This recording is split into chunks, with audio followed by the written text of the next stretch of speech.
Carroll City Council meeting will come to order. Please rise for the Pledge of Allegiance.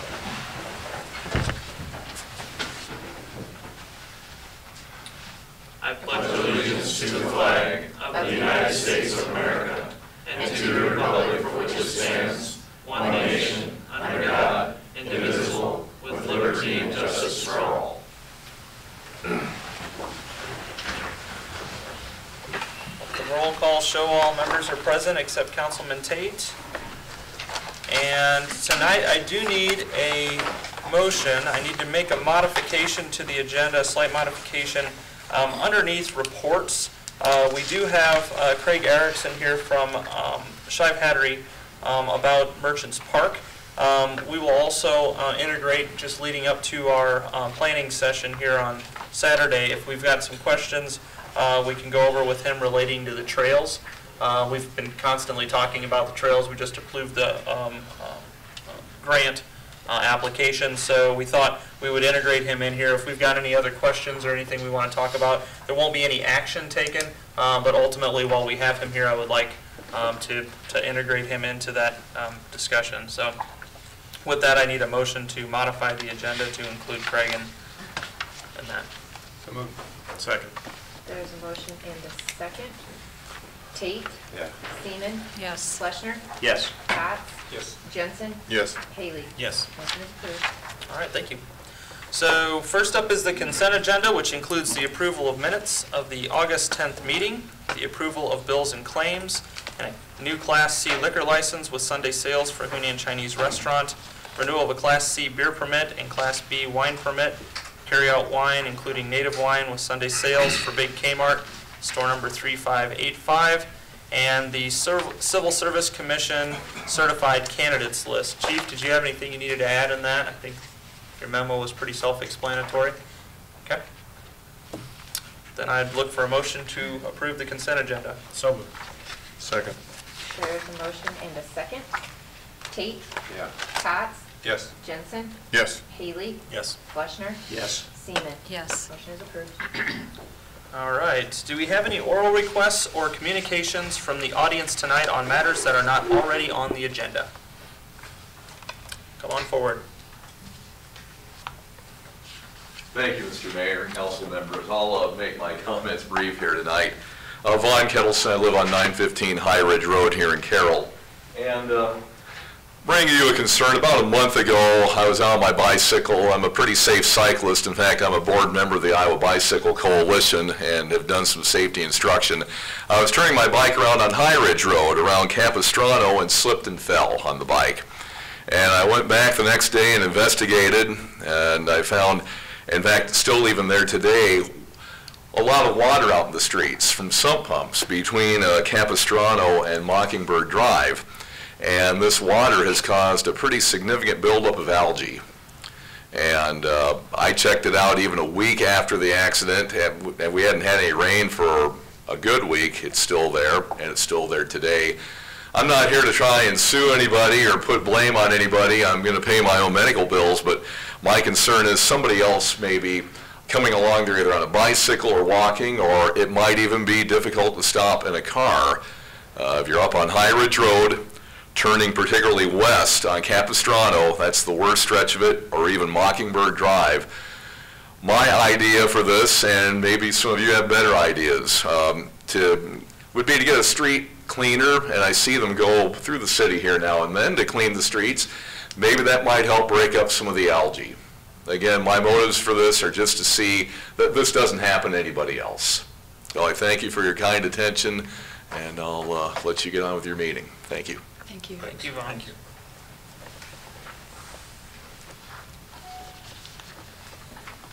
Randy, we'll probably follow back up on that then with you, and we'll just kind of take a look at what we possibly can do out there. I know that that's definitely an issue. I've seen it for many, many, many years. So maybe we can get a little bit of a dialogue going. Sure. Okay. Then, having no ordinances this evening, we're going to move into resolutions. And first up is the Street Maintenance Facility Professional Services Proposal. And Randy. Okay. The current capital improvement program includes a street maintenance building project. And the current budget includes funding to begin development of that project. We have prepared a professional services proposal with FEH Design for some preliminary services related to that project.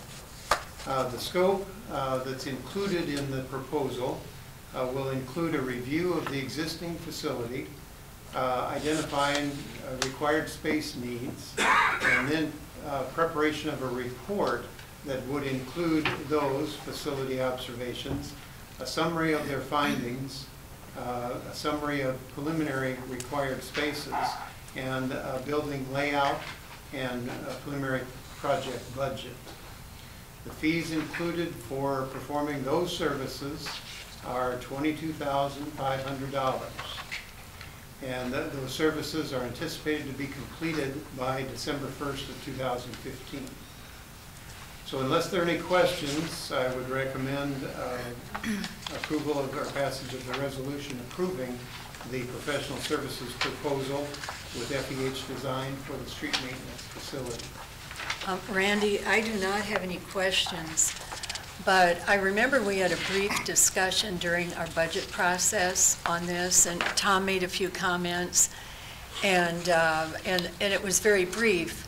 And I asked you during that time if you had kept, we had a short meeting before a council meeting with the previous council members on September 9th of 2013.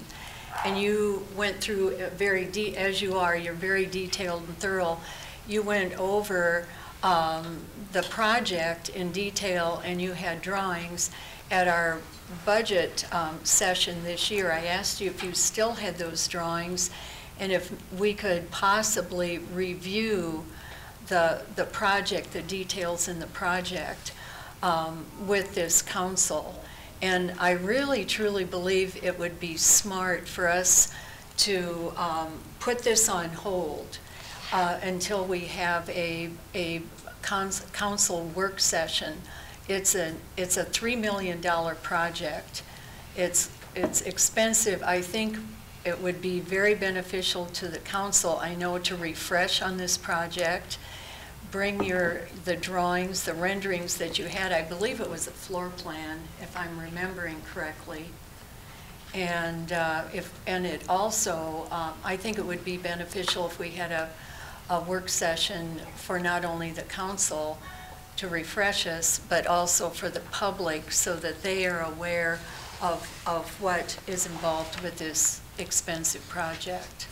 So that's what my thinking is tonight, that if everyone else would consider a short work session on this, and so we could review what Randy presented 2 years ago on September 9th of 2013, then the public would be brought up to speed also. And I know we're all interested in communicating and staying in communication with the public so they understand the projects, especially projects this expensive. So I'm thinking that it would be smart to do a work session, put this on hold until after the work session.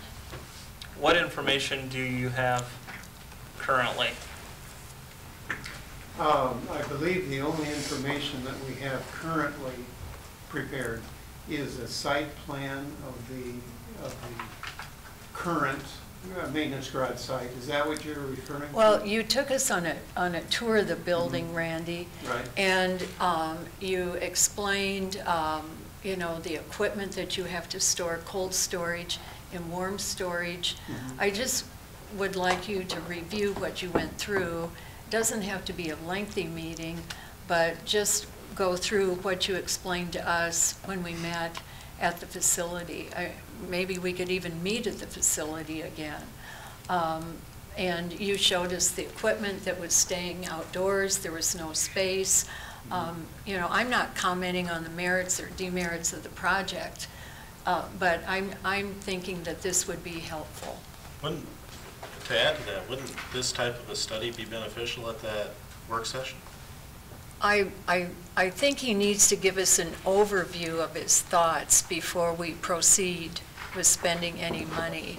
And to walk us through, it was very beneficial, but I need to be refreshed on this and what he's thinking and what, you went through the needs of the department, talked about the space, if I remember right, Randy.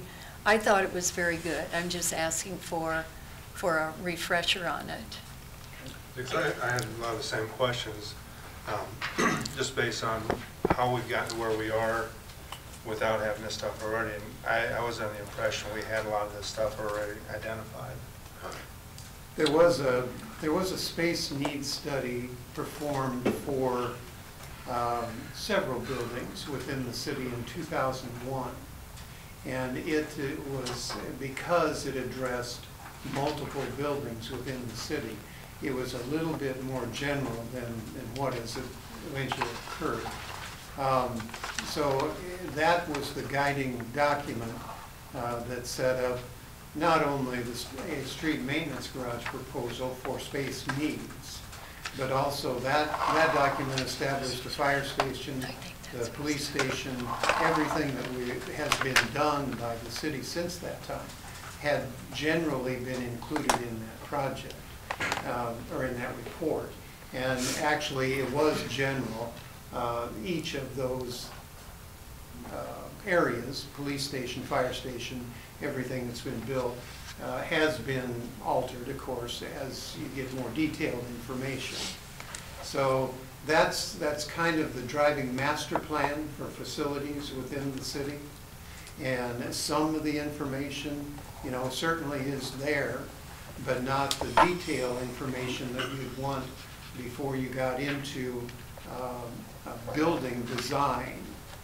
And that's what this is for. This is to create more detailed information for an actual building, to work yourself into an actual building design. But that, there has been, that general information certainly is there. And I think every person at this table that's elected has had a tour, either in 13 or afterward, of the facility with the same explanations that Ms. Seaman has been talking about. Have you not both had that tour? We did. I did anyway in 2013. So everybody's aware of the You saw mechanic it on- space, the dry storage, or the cold storage, the warm storage, office quarters where the guys sleep in the middle of snowstorms, that kind of thing. The sign creation area, the brine mixing location, the discussion of moving aggregate on site, some of our aggregate on site from over by the county shared facility. You guys are all fairly in tune with that discussion, correct? Okay. I'm just trying to, I've got no problem with us having a work session on it, and we definitely can do that. So maybe we do that Saturday, and then just maybe bring this up at the next meeting, and then it's done. We're still getting it done within 2 weeks. As long as it's within this budget. Yeah. It's budgeted in 2015, so. Right. I guess the question I would have is that this has been in the capital improvement plan, I think, for 2 or 3 years now. And it states exactly how the monies are going to be allocated and when they would be spent. Are we going to follow this schedule, or are we going to push the schedule up? Well, That's one of the issues. that's another though, issue, Because yeah. one of the things we talked about, you're using $2.2 million in local option sales tax. And I don't think that's the way we should spend all of that local option sales tax. And I told you all when this first came up that this will just go through. You remember that? And this is how this goes. I think we need a work session, but we also need to talk about how we're going to fund this, because 2.2 million is a lot of the local option sales tax to put into one project. Well, another rationale, as I mentioned, is to have a work session so the public is informed and understands what's going on. I think that's very important, especially when you're talking about $3 million of their money. The other part And- of why we were going yeah. to do it was we were going to discuss, because as you put an engineer into it, you pretty much take how they're going to do it. I thought we had talked about a work session where we bring in expertise that they can tell us ways we can cut costs or way we can look at it before we bring it to an engineer because for 22,000, he's gonna give us a plan. So we're giving him a blank sheet, make a plan, and we had talked about that we wanted a work session where we had some expertise in building and construction that would help us to make the project affordable. See, and I agree with you completely, Tom. I want to see that as well. And I'm fine with getting input of the people too, Carol, and I'm just concerned, maybe it's not even a concern, will we have a couple of work sessions on this then? Because I would want another work session with this afterwards, because I don't think this gives us a plan, does it, Randy? This just gives us kind of the quick look at what it's going to be, doesn't it? A general layout proposal based on space needs requirements. And then gives us a better range for cost on the project as well, right? Right. So I mean, I'm fine with a work session, but I want another one probably where we review this information, to your point, Tom, before we go to bid for the plans. But when you put the 22,000 towards it and then you have changes, then they're gonna come back with the changes and they're gonna charge you back again. I don't And think we've that- had, but see, what we've had in the past is we've had an entire building looked at, and then we made some changes in it, and then they said, oh, we have to re-engineer it, and we have to come back with the 20%. What I'm trying to avoid is that, but to build the right building at the right cost. I'm questioning whether we need 2.2 million. I don't know if there's circumventing a vote to do that. If that's the reason, I don't know. But that keeps it below the 700,000 to use the 2.2, and I don't think that's a good reason. I think finding a way to cut the costs so that you can build what we need and using less of the local option sales tax that way. This doesn't give us any plans, though.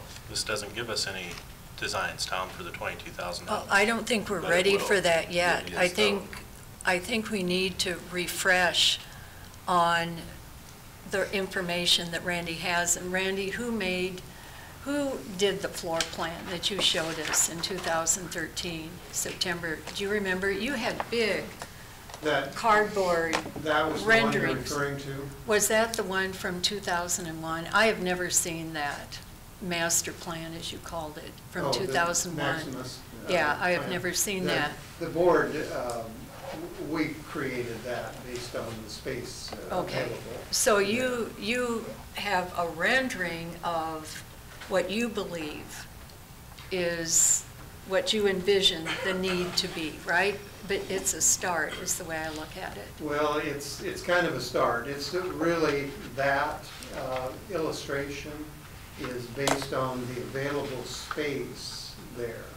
Of course, it didn't take into account the circulation needed and everything else that goes with Sure, siding a building. sure. So it does illustrate just available space on that site and what could be built within that space. The potential. Whether or not that would house all the requirements or more than all the requirements, we're not sure. Sure. That we haven't gotten to that step yet. That's the reason for this proposal. Right, right. I just would like to back up one step. I don't think it would set us behind very much. And yes, we could get input from the public if they choose to attend, but I want it out in the media so that they know that we are putting thought behind this, and they need, I'm sure they don't remember what went on 2 years ago. I don't remember all the details, but I think they need to understand what is going on. And Carroll, yes, you are correct. This has been in the capital improvement plan for 3 years, but for 2 of those 3 years, it was a GO vote of the citizens, and it wasn't until the most recent budget cycle that all of a sudden we are bonding for up to that limit that triggers a vote of the people. And whether it's intended or not, it looks very much like a circumvention of a vote of the people. And so that's why I said to Tom, when we talked about this during the budget session, Tom I felt we had to keep the budget moving along, so I kind of cut him off and I said, Tom, that is not carved in stone. And I meant that because we originally, in our 2 previous capital improvement plans, it was a GO vote of the citizens. This is a recent shift in how we're going to fund this. And we all have this book, and Suzanne is going to be here tonight from January 13 of 2014, where she worked through different bonding scenarios for 3 projects we intended to send to a vote of the people: the Lazy River, the library, and this building. And now we're doing a bait and switch, I feel, on the citizens. And I don't think it's right. And that's why I want to back up. Let's revisit this project. Let's talk about it. Let's get everybody's questions out there and talk about it. Let Randy discuss it, and then we'll proceed from there. So this doesn't really have anything to do with the design or the space needs of the No, building? let's It has to talk do with the about funding. no, it has to do with both. With both. And I'll tell you, I have a copy of one of the handouts in our packet for this Saturday, and our action steps policy agreement said it was agreed the city council should continue to hold regularly scheduled work sessions on major issues. If this isn't major, I don't know what is. And following the work sessions, then you start talking about where you go from there. This is in Jeff Schott's final report. If we aren't going to follow the decisions we make at our planning sessions, what is the incentive to show up? We're spending a lot of time and a lot of money, excuse me, Carroll, but this is what we decided on last August. This is a part of our packet for this Saturday. And I believe that a work session is warranted, and then you proceed with how you want to develop the process. This is, to me, getting the cart before the horse. Talking about following your planning sessions, your capital improvement plan, which I think I've expressed to you many times, is a driving device for me to work with. You passed this. This is what I'm working from. This is why you're getting this proposal. It's moving the steps forward for a new I street understand maintenance that. facility. But this is a shift, and it is not carved in stone. That, you're the policymaker, so all I'm And telling you is that this is what you give me another- for direction. Another document we are ignoring, and that was the 2013 Strategic Planning Report. And in it, the budget and finance people came up with these statements. And we are not doing this with the way the financing is broken down for the street maintenance building. Maintain flexibility in use of local option sales tax revenues. There is no flexibility when you're using the bulk of the local option sales tax in one year and you're using significant amounts in 2 other budget cycles. So we're using 3 budget cycles for the local option sales tax money. That removes our flexibility. Under the budget and finance statement, it also says improve outreach to citizens to inform them of what we're doing. So we can hash all these things out, but we need a work session on this expensive project. And then we need to follow what we came together and decided upon, that once you have a work session, then we proceed with the process. That's where I'm at. So I will make a motion to table this until we have a work session and we have some good discussion. So I made a motion, I don't know if there's a second, to table this. I'll second. There's a motion and a second to postpone this agenda item until there's a work session. Tate? Yeah. Cotts? Yeah. Seaman? Yes. Jensen? Yes. Fleshner? Yes. Haley? Yes. Motion is approved.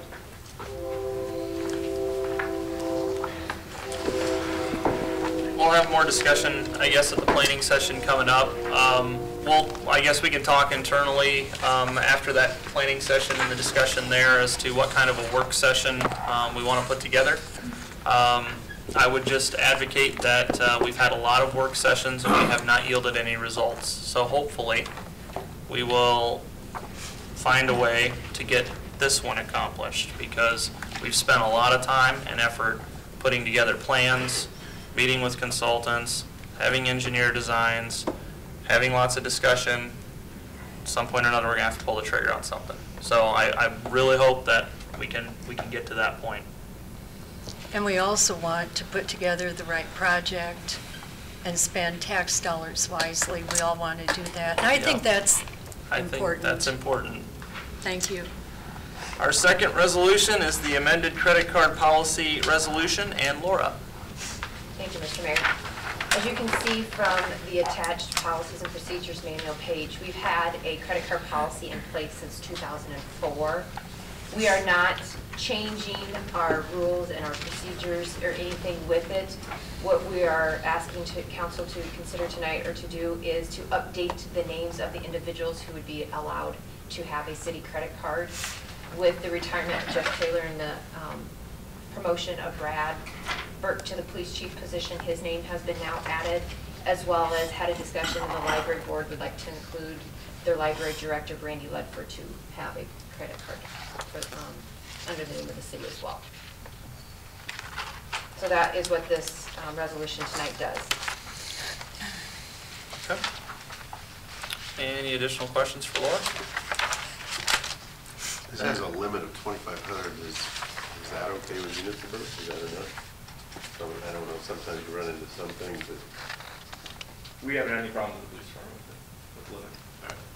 It is very limited, or we try to very much limit it in the fact of, for travel purposes, to put hotel or to reserve hotel rooms, as well as if there happens to be some minor purchases online, that the only way that they will take payment is through a credit card, then we would use it then. But around town, the vendors are great. We have charge accounts at about all the in-town vendors. Okay. And Brandy has not been on this before. She has not, the library has And not. Brandy, have you run into times when it would have been helpful to have a, give me an example. Conferences, Okay. booking conferences and hotels for those, yeah. And if I read this right, you, Laura, pull the cards and tell the individuals check them out for use? Yes. Very good.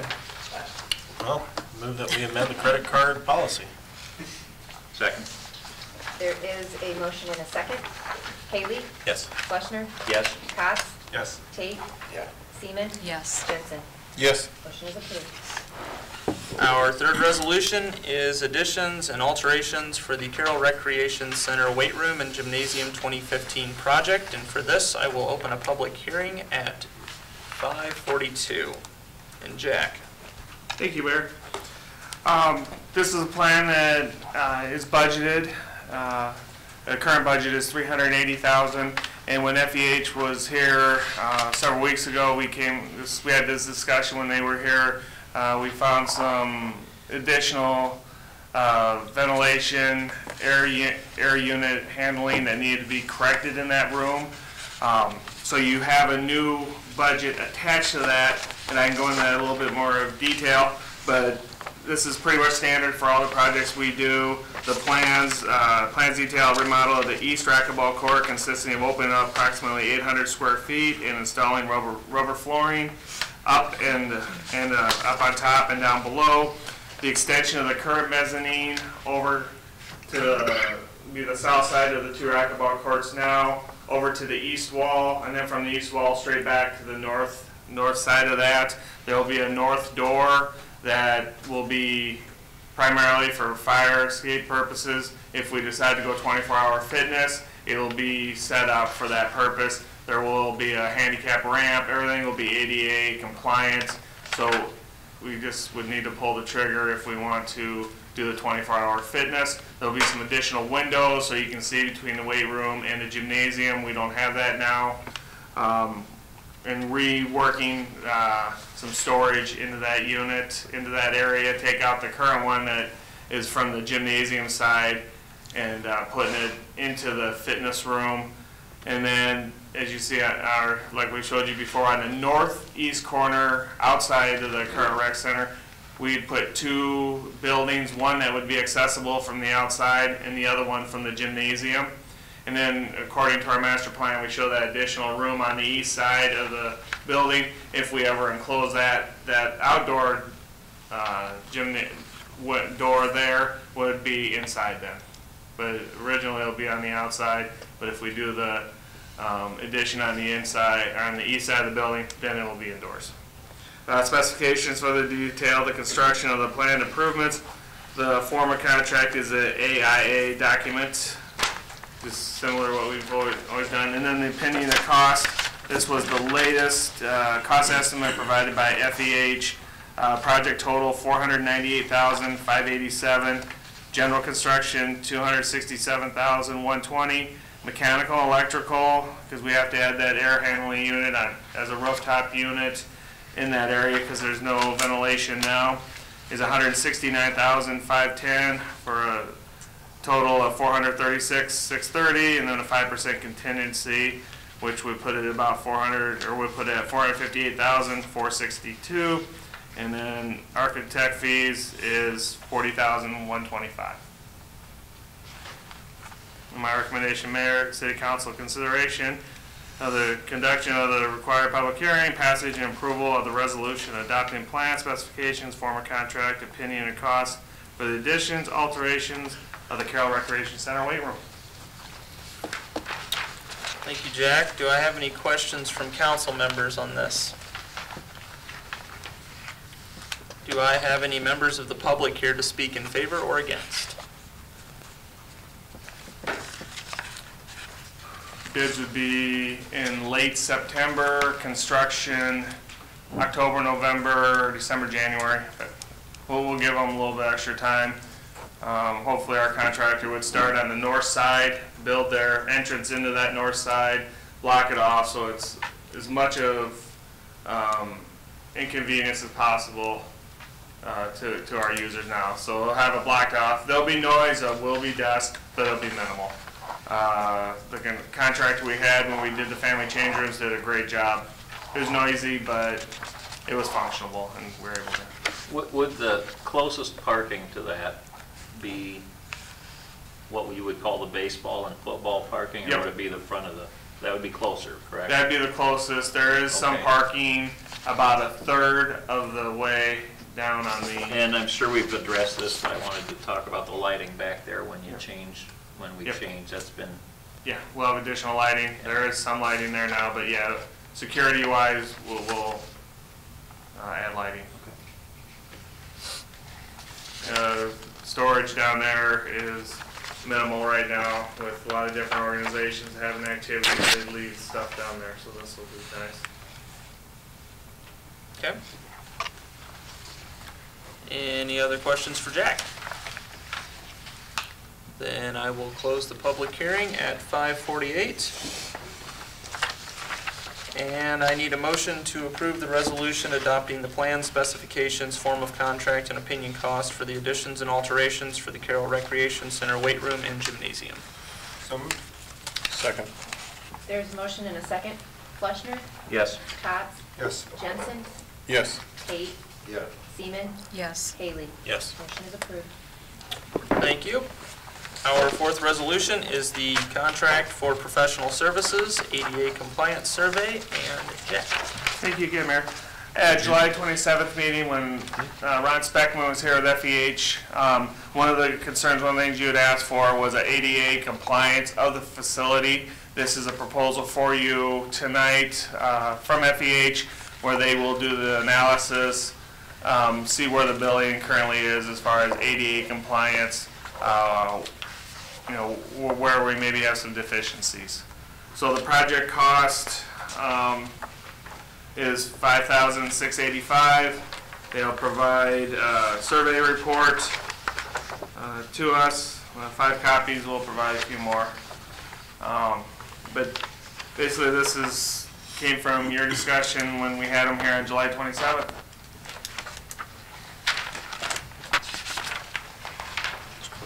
Okay. This will give the mayor authorization. One of those studies, sometimes you might be careful what you wish for, right? We'll have to I think find we're pretty out. good. We should be okay? We should be okay. Okay.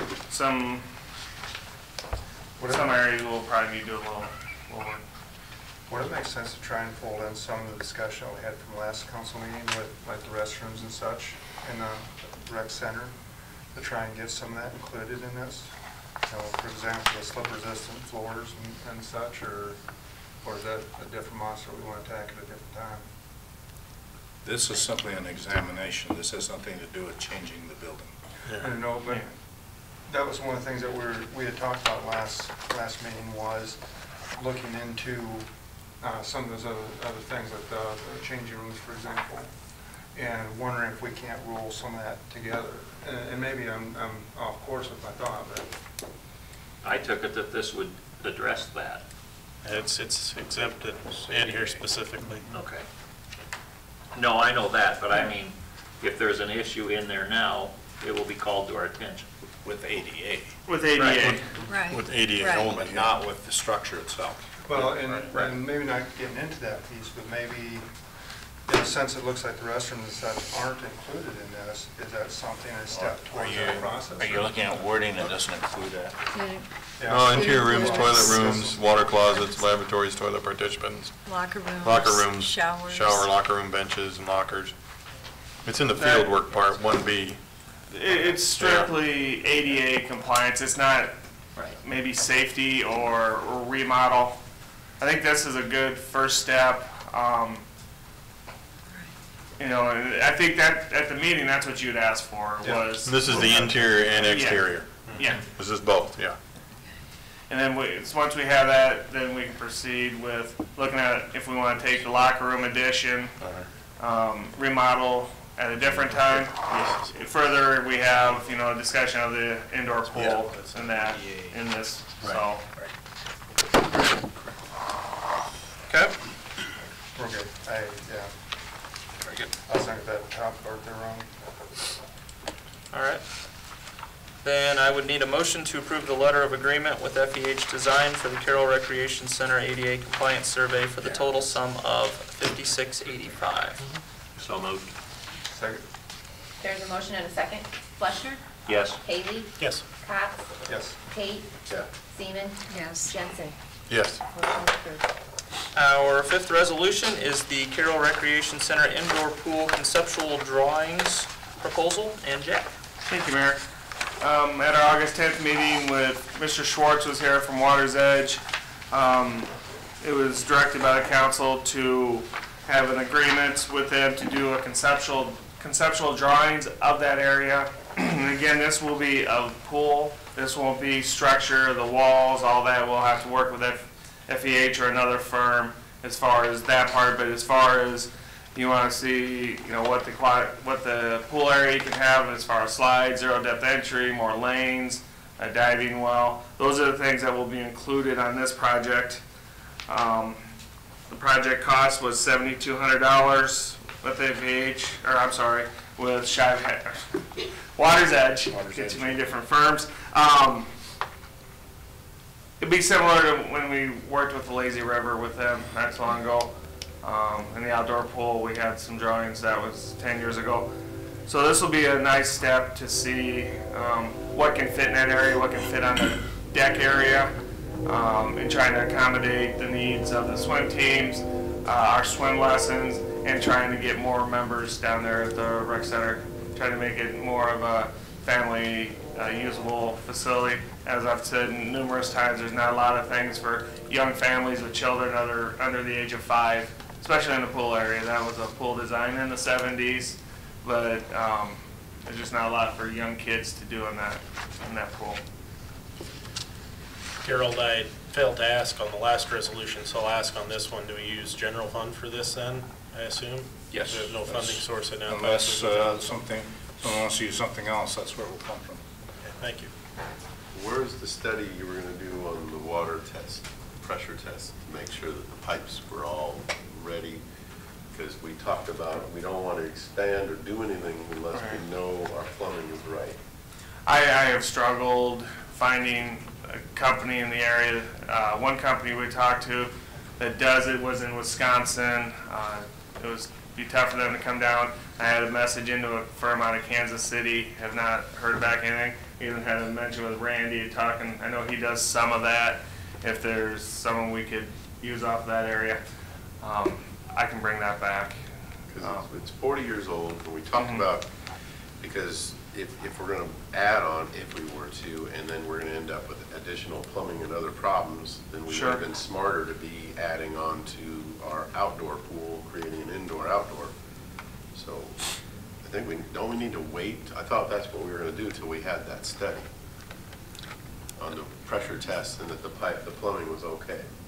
That was actually, we were gonna do it in addition to. I think the way we left that meeting is no matter what, if he looks at the pool as a whole, he'll be able to, through this, be able to give us more of a conceptual drawings and more of a identified what the, before it was kind of just sketches on a piece of paper, and a lot of it, of course, what he brought us wasn't very in presentation form.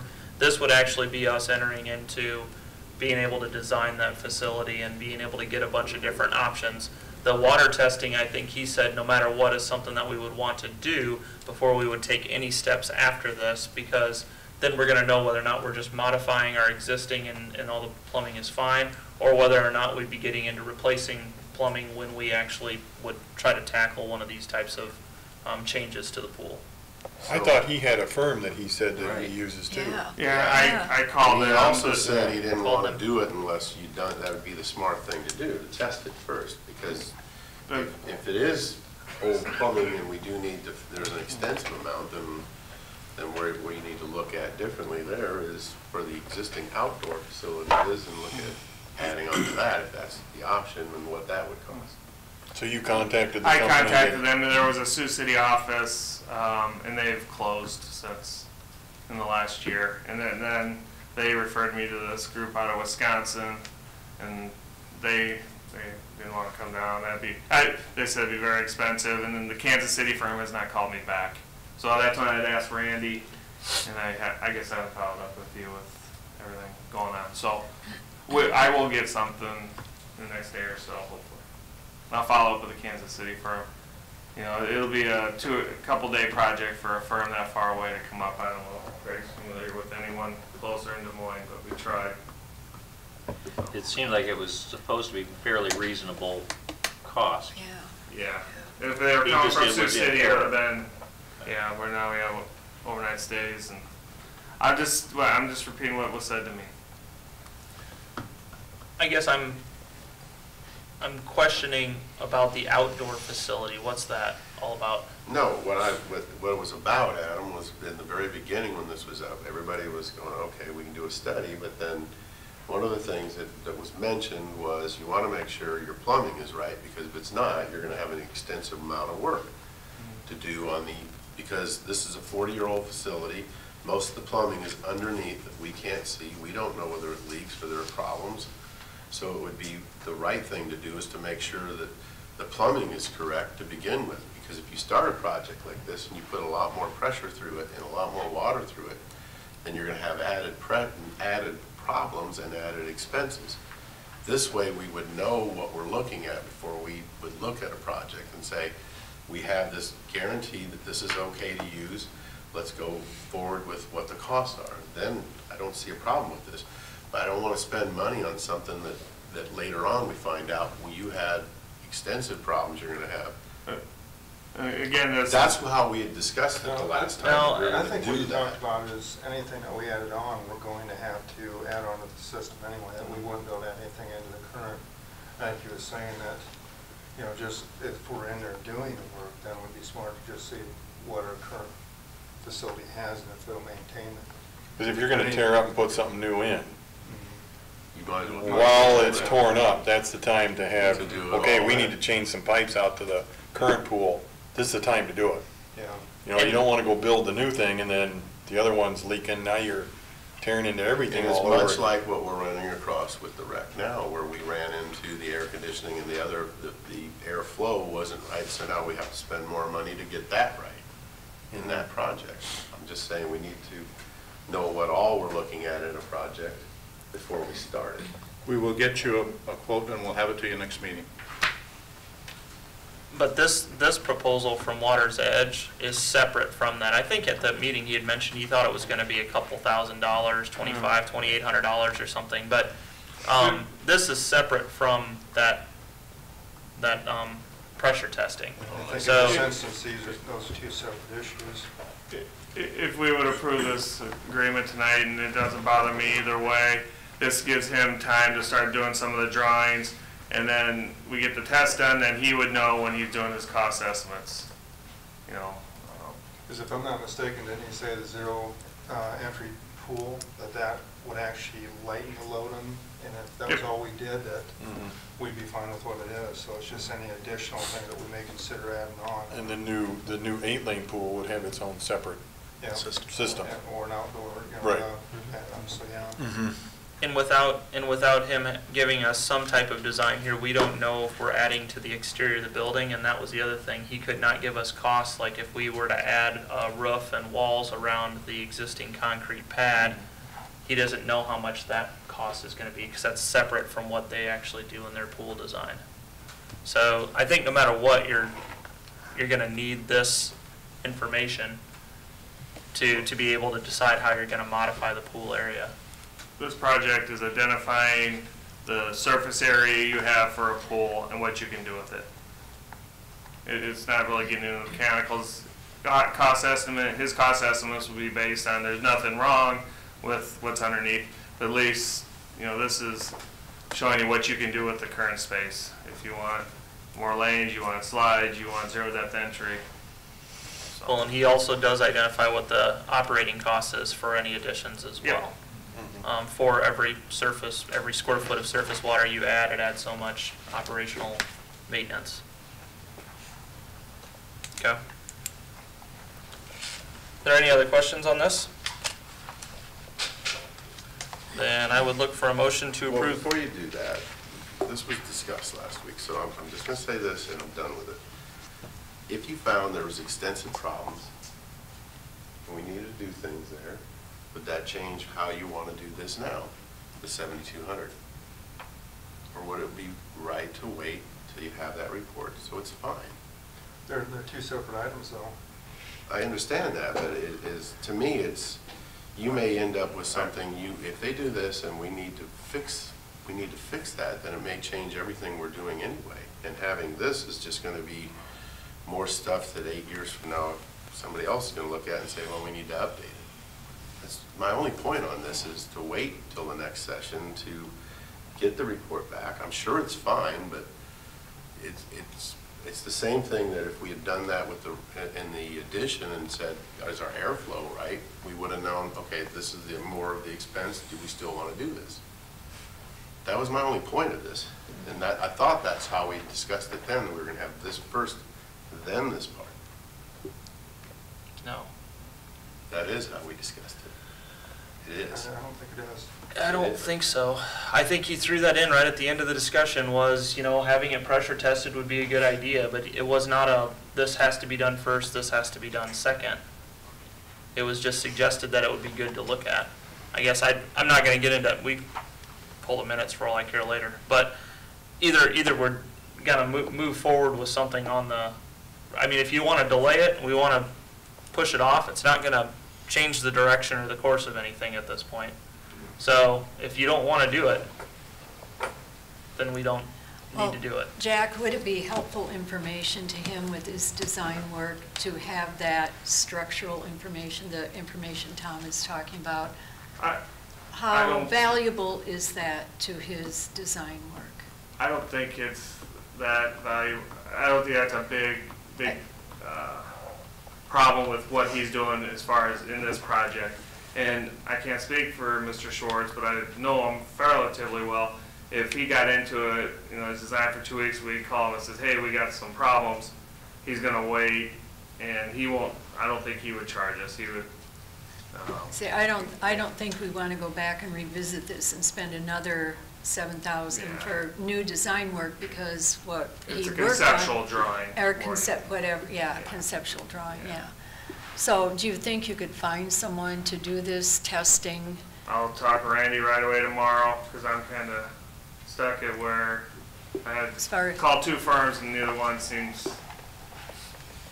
interested. Interested. You know, the one was supposed to call me back and I never received a call. The other one referred me to the Kansas City office.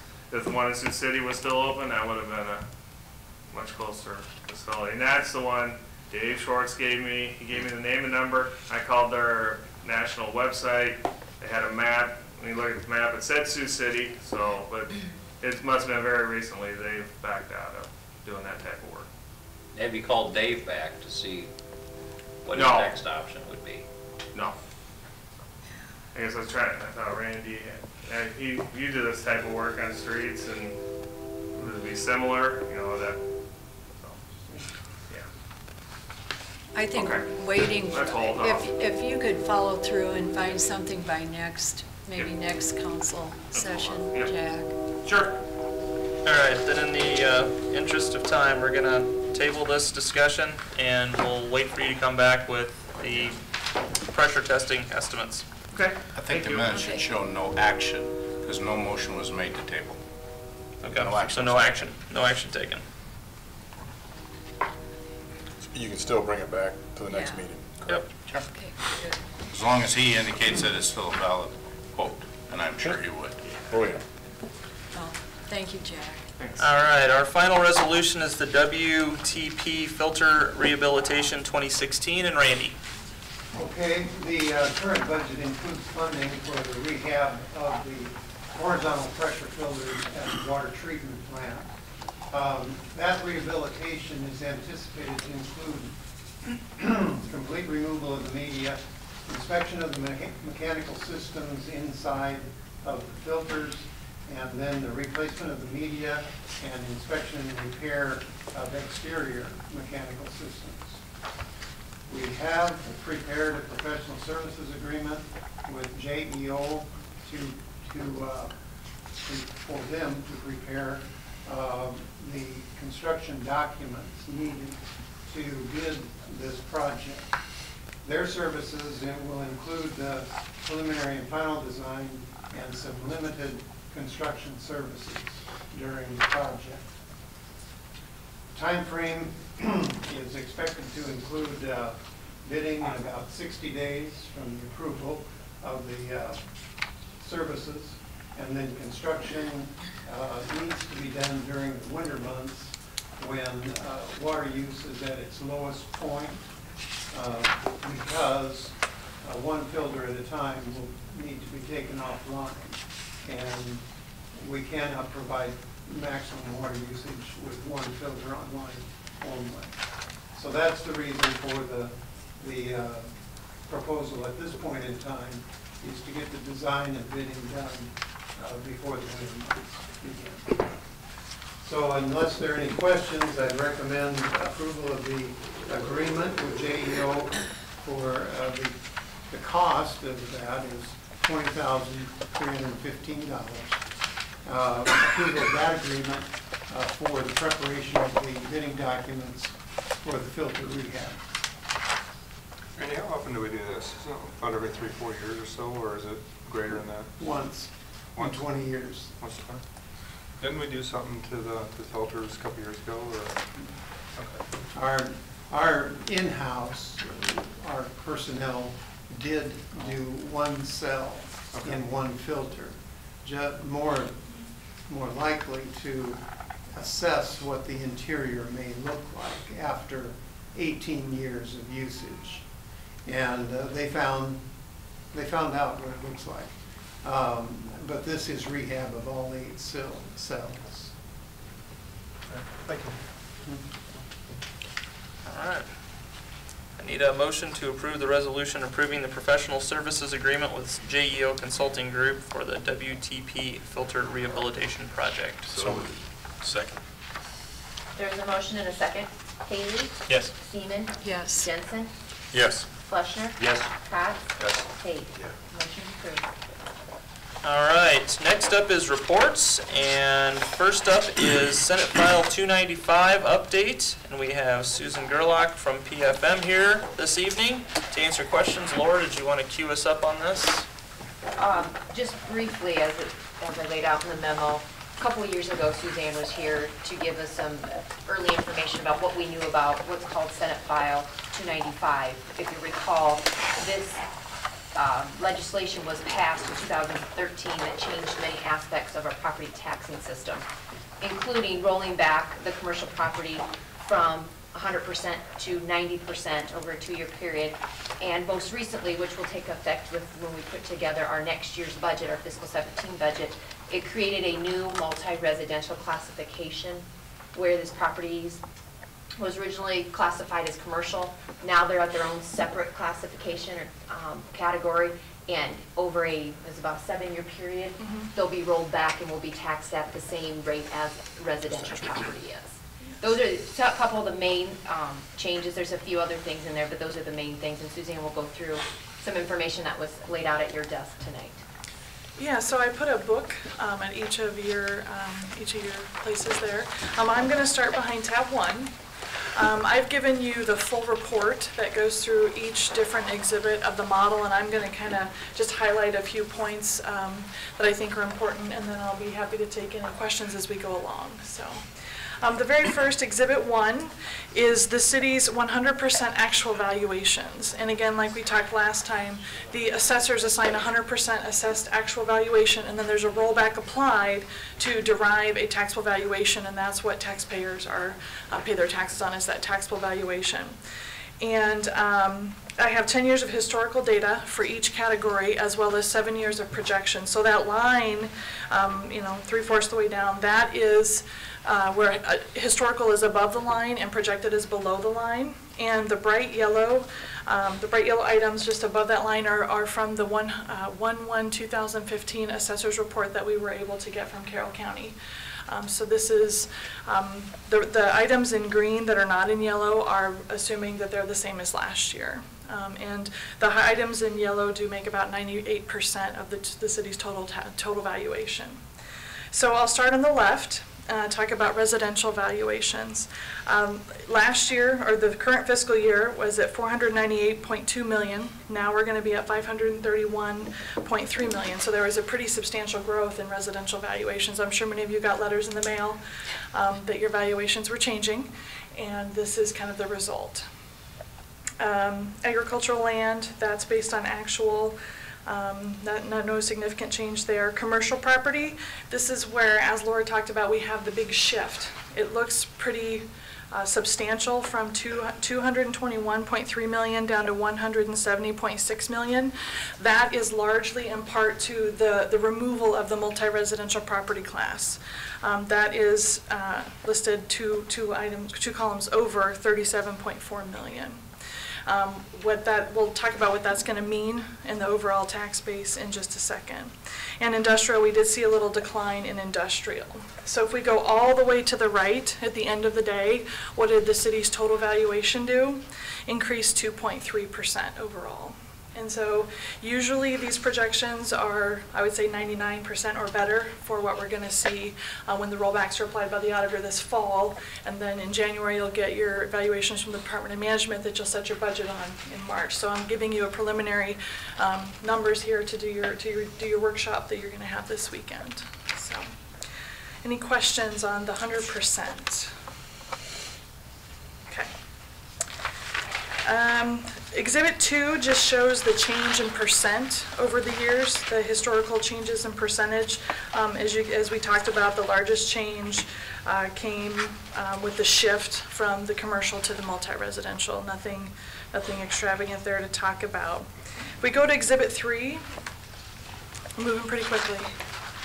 Exhibit 3 is the rollback, and that is the percent that is applied to our 100% assessed values to calculate our taxable valuations that we actually derive the tax revenues from. The column in yellow, those are LSA, the Legislative Services Agency from the state of Iowa. We get their projections from them. That's the most recent hot off the press projections. And then the second column is the multi-residential. As Laura mentioned, it starts at 86.25%. Sorry guys, I'm in Exhibit 3 behind tab 1. Oh, behind tab 1. Yeah, I'm still in tab 1, sorry. Tab 1, Exhibit 3. All right, And so this is the rollback. This is the percent that's applied to the 100% to derive the taxable. And so the items in yellow are projections. The residential rollback has increased significantly over the last few years. And one of the things that Senate File 295 did is it said statewide, we're going to limit the growth for residential and ag property from 4% down to 3%. So that was in an attempt to kind of slow down the growth of the residential rollback. So a lot of the increases in taxable valuation many cities across the state of Iowa are seeing are due to the rollback, not necessarily due to growth. But in the city of Carroll's case, there was significant growth in your residential valuation. So as you can kind of see, this year is 55.7% for the rollback, and we're projecting next year to be 55.1%, so it will decline slightly. And from this point going forward, the LSA estimates kind of an every other year up and down of that residential rollback, and that's due to the odd year. Every odd year for the assessor is a revaluation year. So that's when they're going to slow that growth down. They're going to reassess, and they're going to slow that growth down each year. Otherwise, commercial property will now be at 90%, so we've lost the 10% in the rollback. That will be, it's fully applied this fiscal year, and as well as industrial. So. All right, we'll flip to Exhibit 4, and I apologize, the print on this exhibit is very small, so I apologize in advance. We kind of need a magnifying glass. So once we apply the rollbacks, if we go all the way off to the right, what this means is that in total, the taxable valuation for the city that derives your general fund budget, that derives your debt service levy, that derives many of the operating budgets for the city, is only going to go down 0.05%, less than 1%. So that means we outgrew the rollbacks, and that's good news, okay? So that has a very positive impact on the budgets. Any questions on that? That's really kind of the moral of the story. All of that information to get us to, we're almost even, we just slightly declined. Any questions? Okay. Sure. You're saying that Carroll would be unique because other cities would be declining. Mm-hmm. Our taxable valuation went up significantly, and that's how we caught up. Yeah, there was, in 2013, there was the statewide equalization order that increased your commercial value, and so there was a very significant bump. 22% was that order in 13 for fiscal 14-15. And then now we've moved a big chunk of that over to multi-residential, and we're still ahead of where we were before that equalization order, even after moving the multi-residential. So that really made a huge impact on the city's budget, and you've outgrown the rollbacks. So basically, we're kind of stable. I would say that's within half a 0.05%. That's stable valuation, which is good news, considering, for the 27 million we lost, we're down to 86% from 100, and we're going to roll down to where it's going to be equal to residential, which is around 55%. So. Okay, and so the next few exhibits, Exhibit 5 is again just showing the historical change, the percent changes. I know that's just a lot of numbers. Exhibit 6, I do want to spend just a second talking about Exhibit 6, because when the legislature approved Senate File 295, they acknowledged that by rolling back commercial property and industrial property, by rolling that back down to 95 and then 90%, it was going to harm local governments. You were going to lose general fund revenues. And so in acknowledgement of that, they said, okay, we're going to reimburse you what you would have gotten through that commercial and industrial rollback. And so through fiscal 16-17, it is an unlimited standing appropriation. So everything above the dotted line on the right is an unlimited standing appropriation, which means they fully will fund that rollback. It would take legislative action to stop it. Anything below the line is a limited standing appropriation. And what they have said is that once they pay out what they're going to pay out in fiscal 16-17, that amount is set. And no matter how much you grow in the next year, no matter how much commercial and industrial rollback might be, you're going to get a percentage of whatever it was in 17, and you're going to get an allocation based on everyone's overall growth. And it is a limited standing appropriation. So again, it would take legislative action to stop making the reimbursement payments, but it's not out of the realm of possibility. So in my opinion, anything below the line, I would say, is at risk. And as a total, that's $213,000. based on the 10% rollback for commercial and industrial. So not for this next budget cycle, but for the budget cycle after that, we want to think about how we're going to budget, whether we include that backfill or not, the reimbursement. So I haven't heard anything yet to say that you won't be getting it, but you know, it is probably one of the first things that would be on the chopping block at the state level if there were any sort of fiscal distress at the state level. So far, so good. Okay.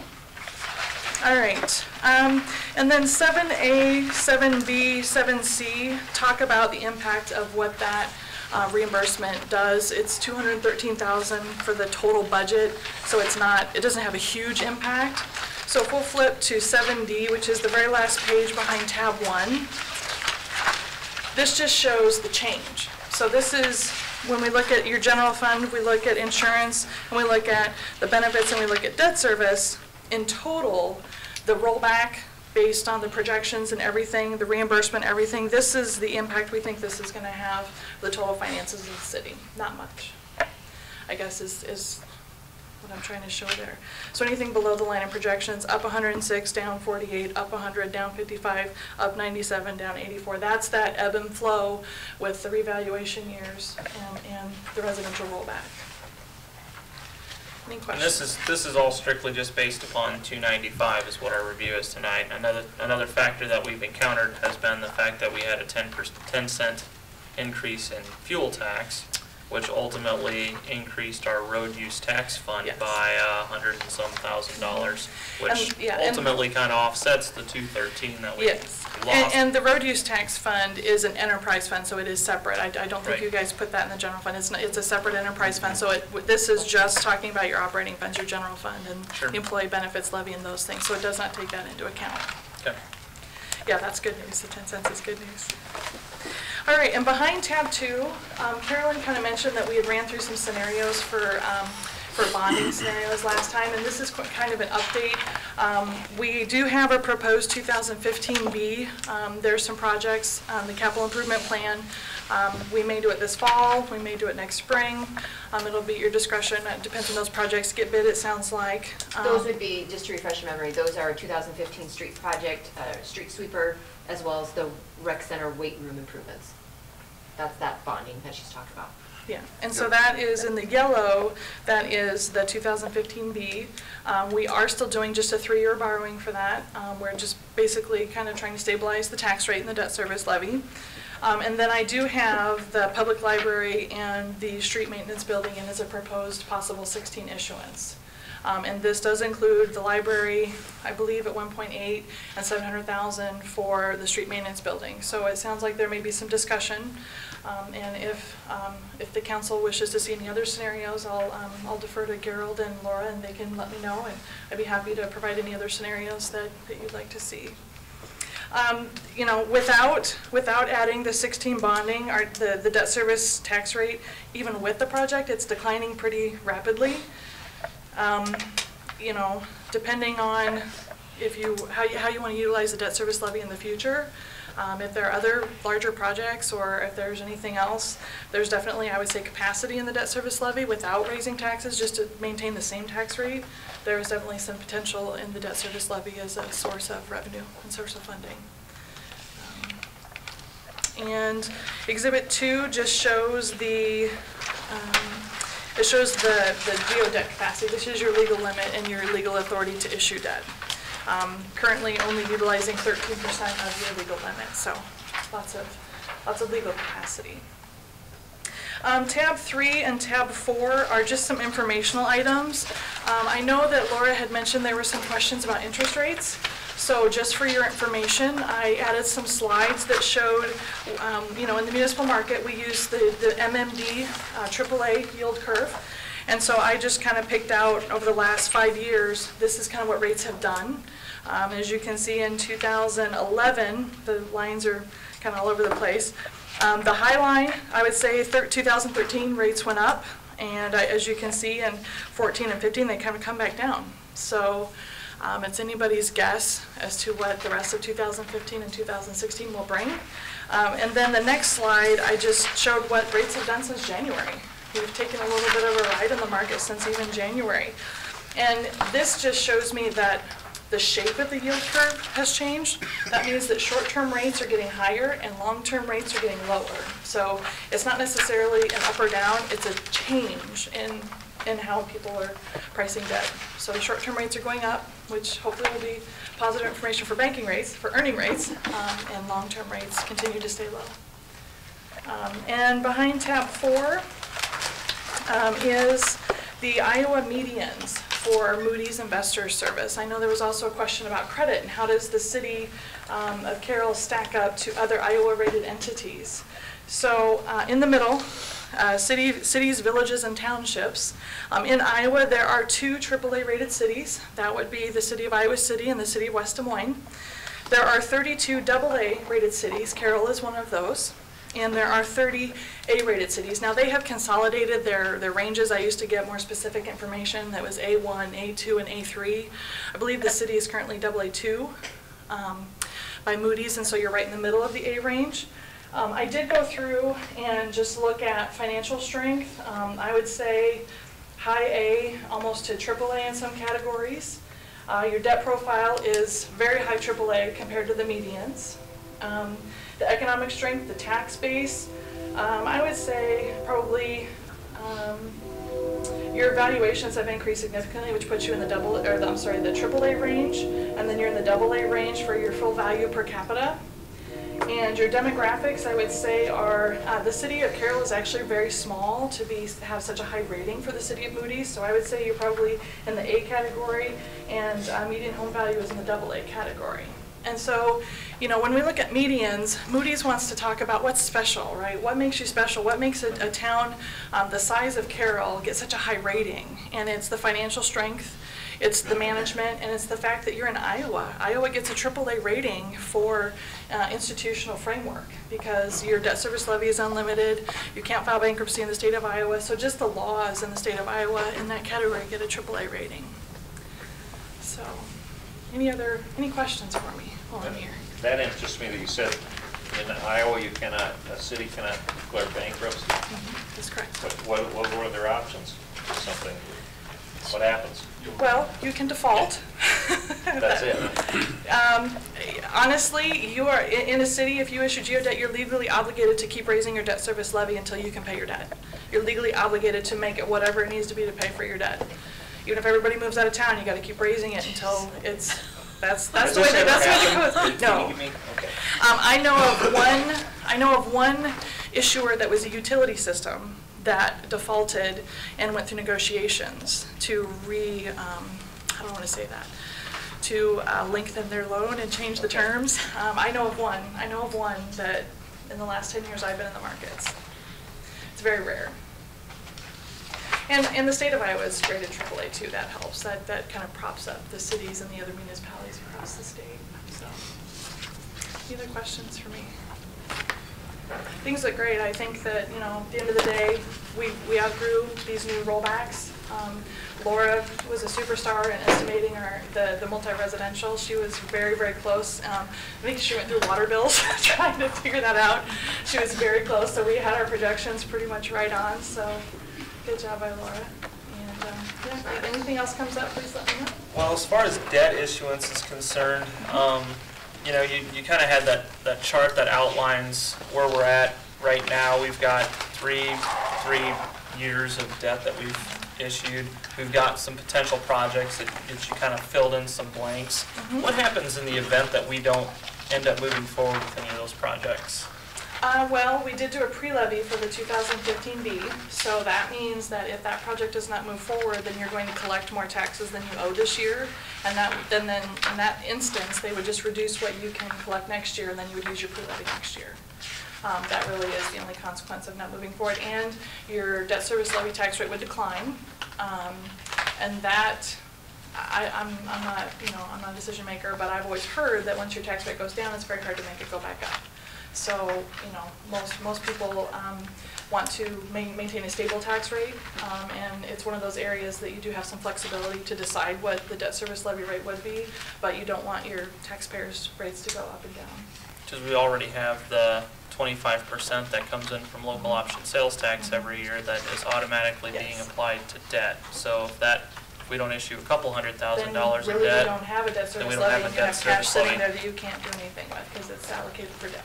At which point, we just keep lowering our levy rate down, It will very quickly go to zero. right? And I think we And have then- money and for then where do funding we go from opportunity there? left. Then it just sits in cash. If it's designated to be spent for debt service, it would sit in, it's designated, it's restricted for debt service. It would sit in cash in the debt service fund until there was debt to be paid. There is, no, I think we refunded everything, didn't we? We've already refunded everything that is possible to refund. I was thinking, but we don't. We just finished the last refunding that's available. The only other option is to.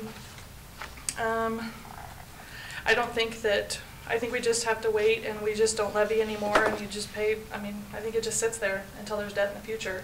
If it's designated for debt service, that is a restricted fund and it sits in the debt service fund until it has debt service to pay. That's my understanding. It would sit in cash balance. You mentioned we're at 13% of our legal debt limit, Mm-hmm. and you said that's quite low. That's What would you expect? Average a is typical- around 70%. 70%. 70%, I would say, is average for most of the cities that I work with.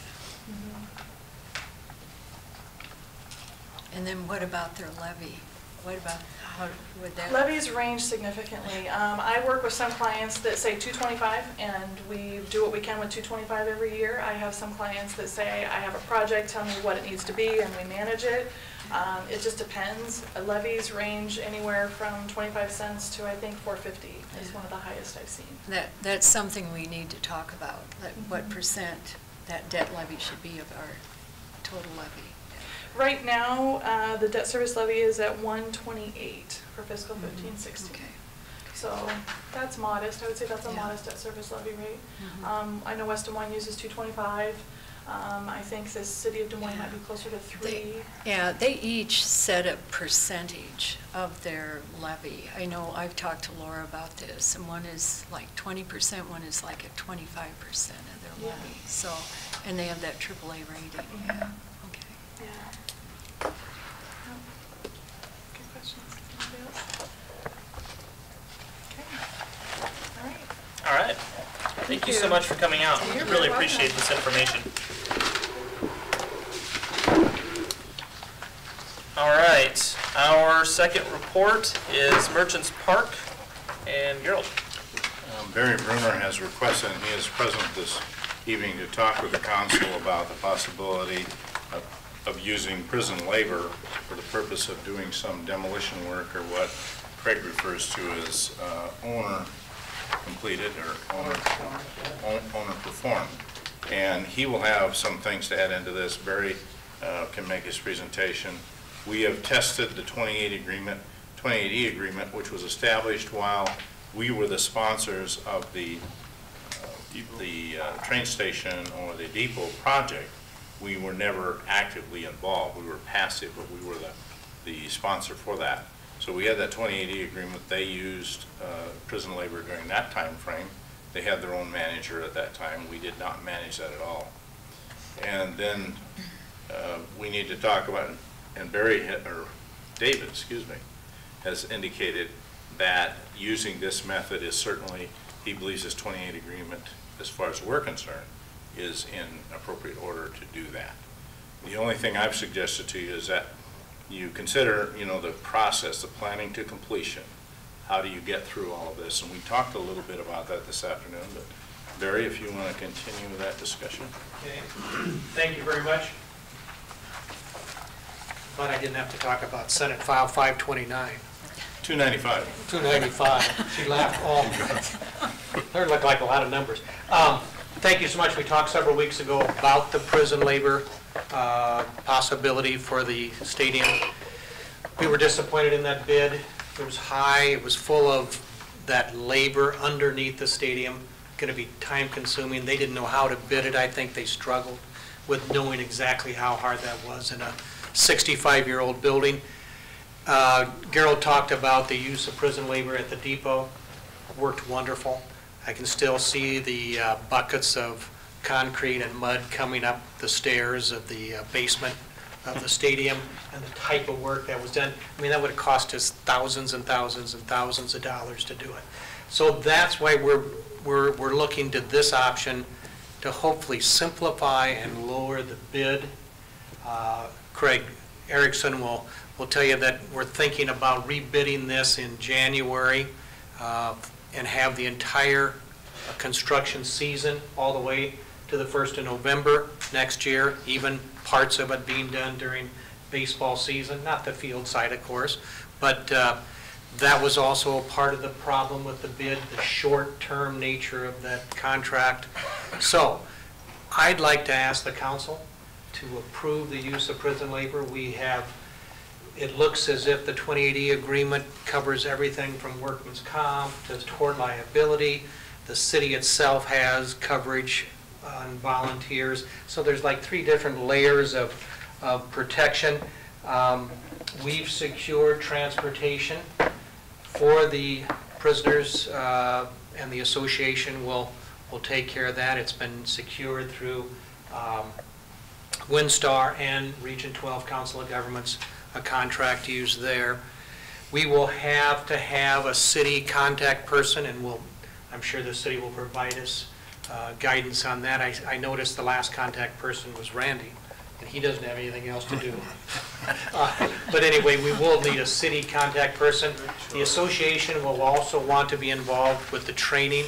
Rockwell City will train all of the supervisors, and the association will probably have 6 or 7 trained supervisors, including some former contractors that have volunteered their help and their time, if possible, to be there.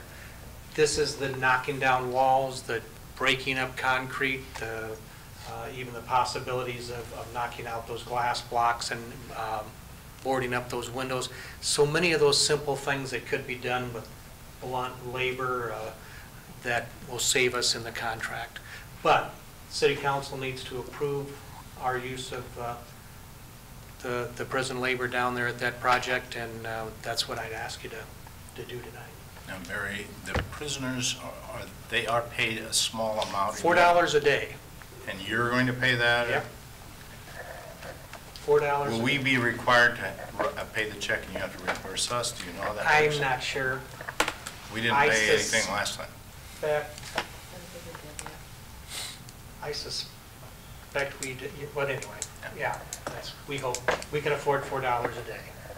We hope to have How many 6 to 8. 6, okay, there's. They can give us 15. I don't know if we want 15. Not enough room. There's not enough room underneath there to get them all in there. And we can have this thing rolling in 2 weeks, according to the ward. Requirement for like security, do you guys have to provide your own, or is the department going to handle that process? They don't send security down. These are prisoners that are about ready to get out and who they apparently believe would be real stupid to cause anything to have them stay there.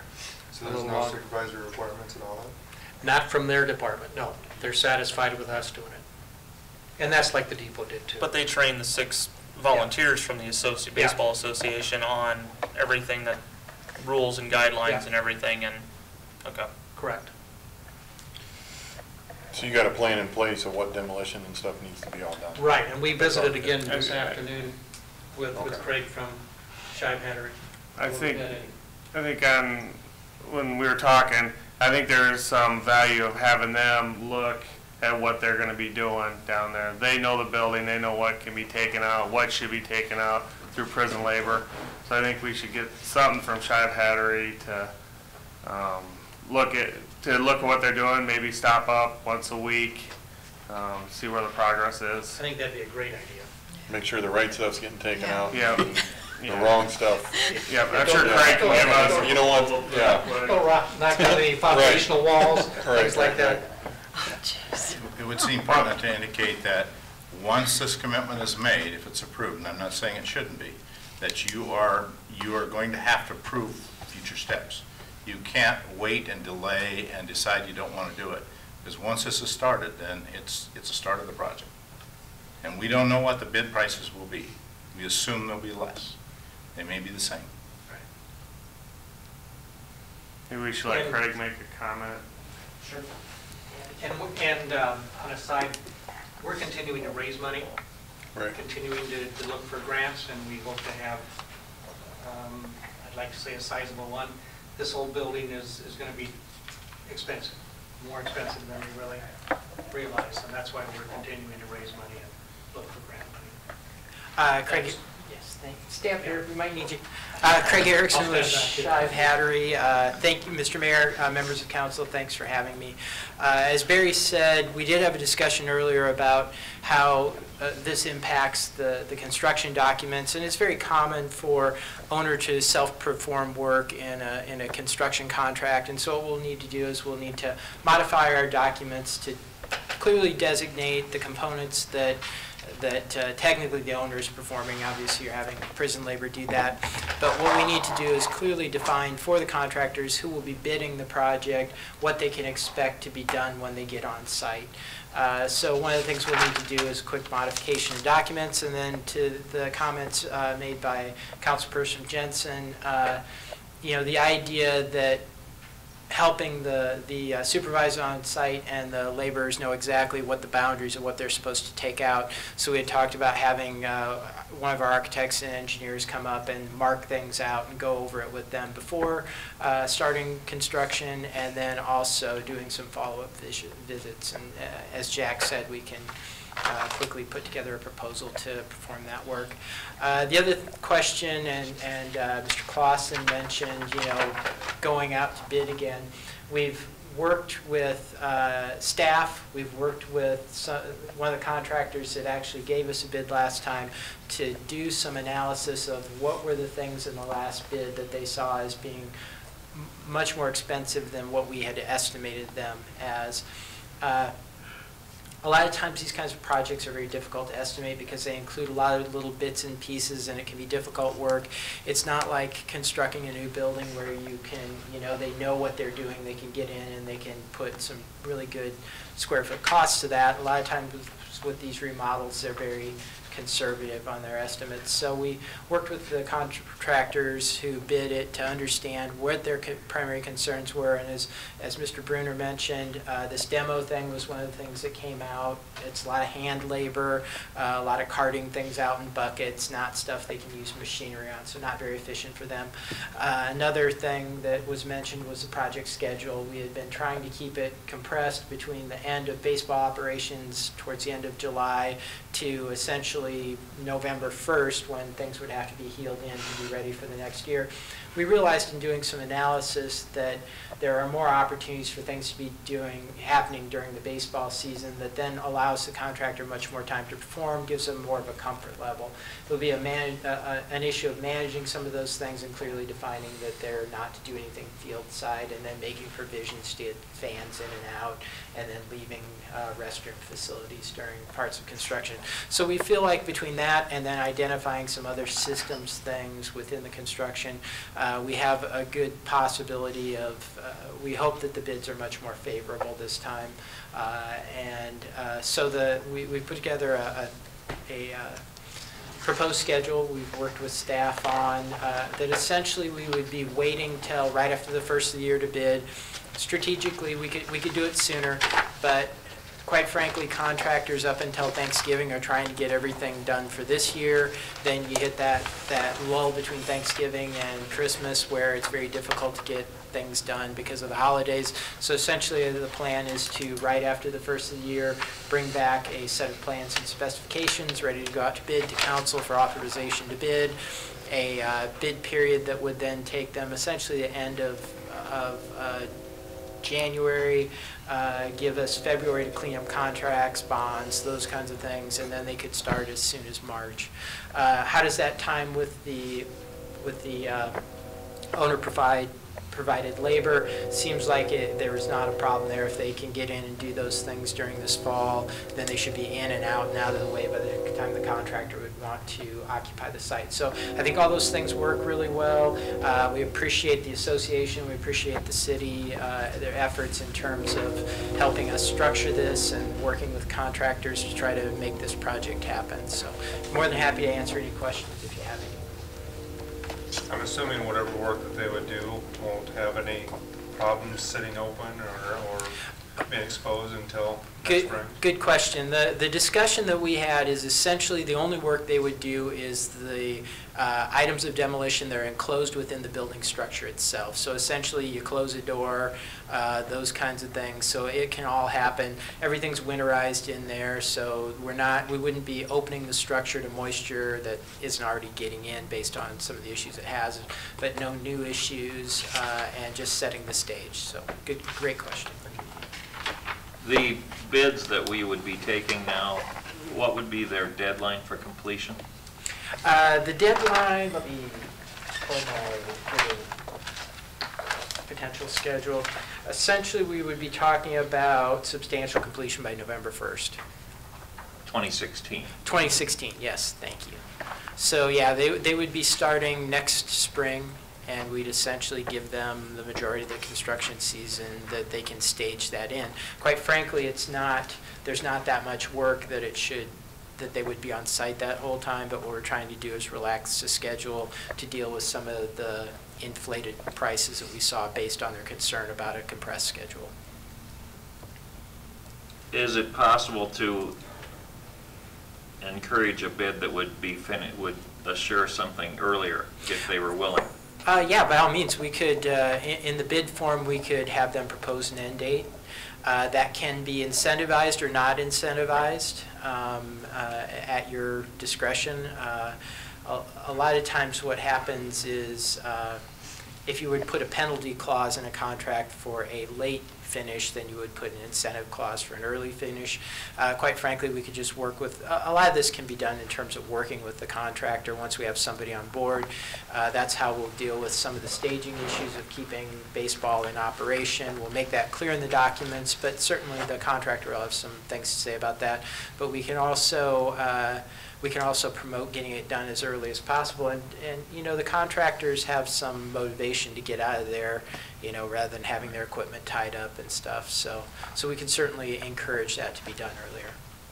I think the only problem that we've kind of talked about in some of the other meetings is that once they get going, there's certain things like they can't take any of the bleachers out until the baseball season's over. That's right. So it's early August before they can really get into that portion of the contract.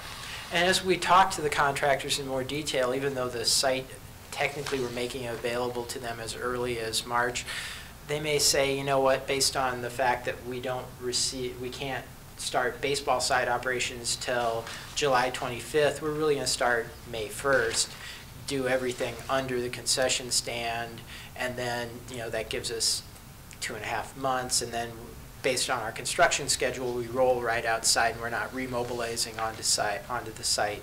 So essentially what we're allowing them to do is build a schedule that has some more flexibility into it. We're not saying they have to start March 15th or whatever. We may not want them to. In the bid form, we can have them provide us with a proposed schedule. Okay. When's your intent to start doing the demolition with the labor here? The board said they could as quickly as 2 weeks. Okay. So your intent is to get it done this year? Yeah. Okay. And be out of the way, yeah, by all means. Okay. Barry, I got one question for you. Okay. Assuming you've discussed this with the school, they use it more than the city does, even though we own it. So they're being kept, who's being informed to represent the school? Anybody? Have they raised any concerns? Either. I guess we haven't discussed the detail of the bidding process and construction of them in detail, but we'll need to because we're going to have to clear out their storage rooms and all of that. So I hope before we get started, we'll have the athletic directors and baseball coaches down there with us. Barry, when you clean that stuff out, where are you going to go with it? The concrete, we'd like to go to the city pile, and the rest will have to go to the landfill. I apologize, I meant the items being stored in there currently. Some of the items will be thrown out. We've removed, and some of the stuff we have in there, we've relocated. So there's not much in there now? There's still enough stuff. There need to be some additional work in there, but a few tires, drain tile, so there's some things, but if we know that when they're going to come, we'll get it out of there. Does the schools keep anything in there? They have a few items, baseballs, I think might have some bats and different stuff. I think a lot of that is out of there, but we'll notify them too and get it out if you want to keep it. Very good. Yep. Okay. All right. Then at this point, do we need a motion to allow for the use of prison labor through our 2080 agreement and working with the Baseball Association, Carroll Athletic Association on that work? And the North Central Correctional Facilities, probably have to. Yeah. To that effect? So moved. How does that sound? Is that fine? Okay. Council needs to approve. Yep. Very good. Okay, we do have a motion and a second. Seaman? Yes. Tate? Haley? Yes. Cox? Yes. Jensen? Yes. Fleshner? Yes. Motion is approved. Very good. Thank you. Appreciate it, Barry. All right, our third report, Craig, while we still got you up here, just wanted to bring you in to talk a little bit on behalf of some previous discussions we've had on trails and our intercity trail plan and our out off the road trail plan. So, Jack?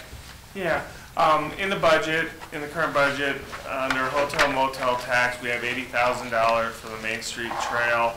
I think if we want to move forward with this project, we need to decide what we're going to do. I think we need to hear Craig's comments on, you know, some of the ideas. If we do painting, we just do signs, those items. I think that needs to be discussed again. So after the meeting Saturday, we can get a proposal from them and have a contract to do one of the options we've discussed. So. Thanks, Jack. So I think what we wanted to do is just kind of remind the council the previous discussion we had about this, and then also talk about where the $80,000 number came from, so we all understand what's currently being planned before it moves forward. So certainly this started with a request as we were doing some trail planning on the northeast side of town, as you probably recall. At that time, this issue of the South Main Street Trail came up, and it was asked, you know, if we could look at that as well. So what we did was did some assessment of the right-of-way conditions, the roadway conditions, parking, all those kinds of things, and looked at options. I think when it first came around, there was a real desire to look for a off-street multi-use trail option, which is obviously the place you would prefer to start if possible. That's the kind of trail experience most people would like to have. When we looked at the specific conditions of Main Street through there, in particular the northern portion of that's in more of a traditional commercial or downtown kind of configuration, and then as you move south through the neighborhoods with the boulevard, some things became apparent. We have right-of-way limitations in terms of how wide we have from back of curb to basically back of sidewalk based on how wide the roadway is with the boulevard. We also have the parking along there that kind of is a limitation.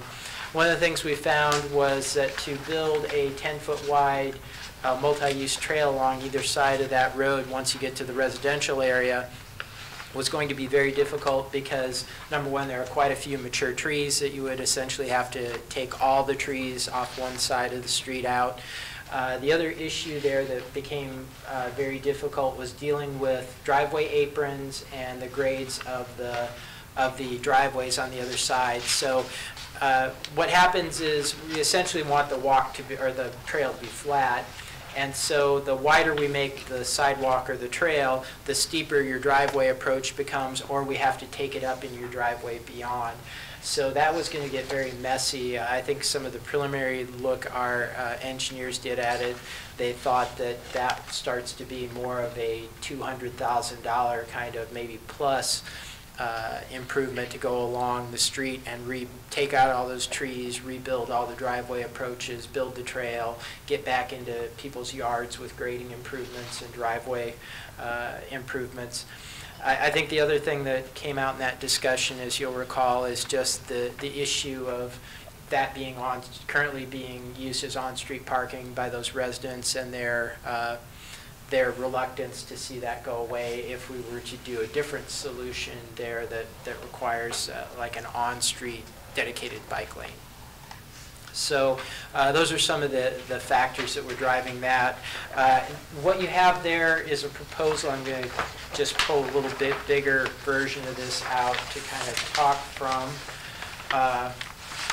And certainly we can make copies of this to anybody in the audience who would like to see this. But essentially we showed an option that showed, as we move from north to south, this is South Main.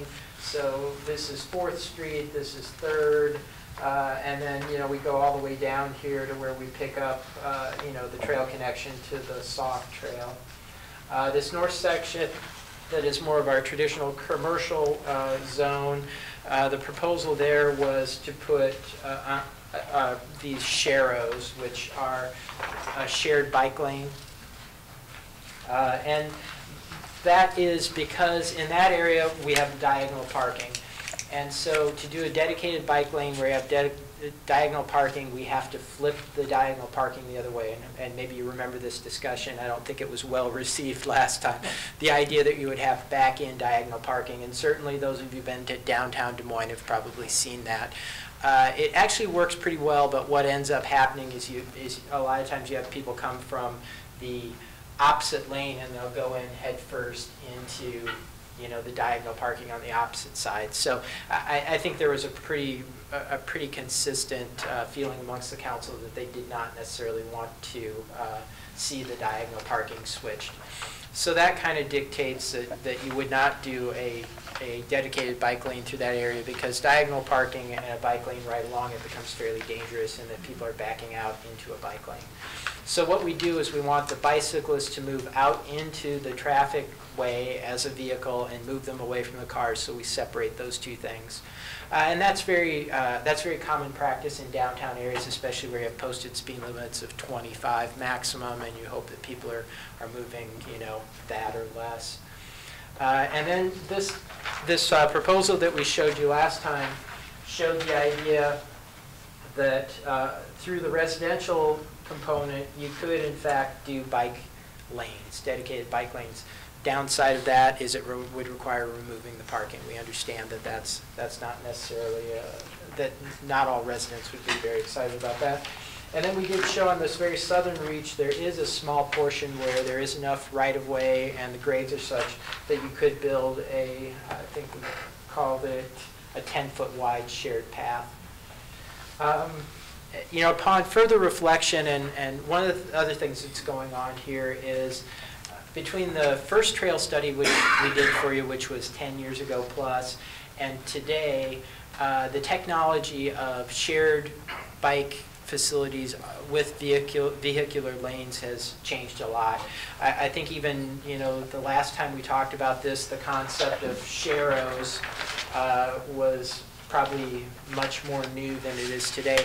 There's a lot more data now, a lot more installations of these throughout the state and particularly throughout the U.S., a lot more data amongst the traffic safety organizations, AASHTO, some of the national bike associations that are showing that these are proven safe kinds of mechanisms.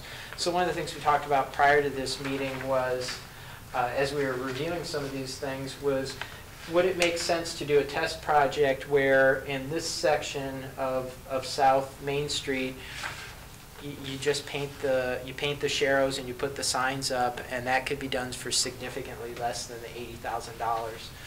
That can be done with a public information campaign. You let residents know that this is something that we're testing. It's something that we've shown in other parts of the community, because quite frankly, this is not the only part of your community that you're going to have these same issues. If you recall, as we talked about this last time, a lot of the older traditional neighborhoods moving north out of downtown have the same issues where you have a 60-foot right-of-way max. There's really no room for a 10 or 12-foot wide trail. You have trees going up and down.